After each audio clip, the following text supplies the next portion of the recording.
এয়া সম্পূৰ্ণ হৈ গ'ল চাওক মই এতিয়া বাটি এটাত এয়া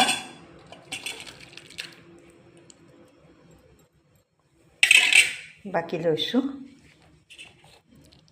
এনেকৈ খুব সুন্দৰ এয়া চাওক হৈছে গাখীৰত কাজু কিশমিশ দিও আমি খাব পাৰোঁ মছলা দিও এনেকৈ পাস্তা বনাই খাব পাৰোঁ শাক পাচলি দি আজি মই গাখীৰ দি বনালোঁ গুড় আৰু গাখীৰৰে বৰ সুন্দৰ হৈছে ভিডিঅ'টো আপোনালোকলৈ আগবঢ়ালোঁ আপোনালোকেও যিসকলে খোৱা নাই অকল শাক পাচলি আৰু মছলা দিয়ে খাইছে এনেকৈ বনাই খাব দেই বহুত ভাল লাগে খাবলৈ ভিডিঅ'টো প্ৰথমৰ পৰা চোৱাৰ বাবে অশেষ অশেষ ধন্যবাদ জনালোঁ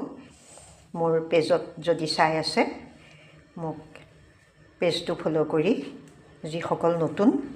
বন্ধু বান্ধৱী তেখেতসকলে মোক পেজটো ফলো কৰি দিব লাইক কমেণ্ট কৰি দিব আৰু যদি খুব বেছি ভাল পায় মোৰ ভিডিঅ'টো আহাৰখিনি বনোৱাৰ পদ্ধতিটো শ্বেয়াৰ কৰি ৰাখিব আৰু ইউটিউব চেনেলত যদি চাই আছে সকলোৱে মোক সাবস্ক্ৰাইব কৰি মোৰ ভিডিঅ'বিলাক চাব বুলি আশা কৰিলোঁ ধন্যবাদ সকলো কুশলে থাকক ভালে থাকক আকৌ এটা নতুন ভিডিঅ'ত লগ পাম সকলোকে